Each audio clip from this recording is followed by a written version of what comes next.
মহাচক্ৰপাণি হে আমি আকিছিল প্ৰভু কি আছে আমাৰ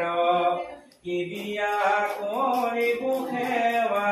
চৰণে তোমাৰ দিশত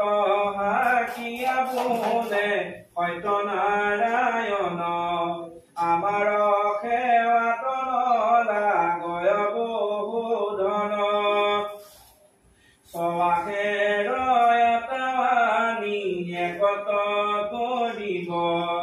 ছয়াবাসী কলৱানি একতে মঠিব দধি দুগ্ধ গীত শ্ৰেণী সখী অনুসাৰে অৱসবাসেৰ বিয়া কৰিবে সম্ভাৰ ইষ্টমিত বন্ধুবৰ্গ আনিবে ডাকিয়া সন্ধ্যাকালে কিনি দৈৱ একত কৰিয়া এক চিত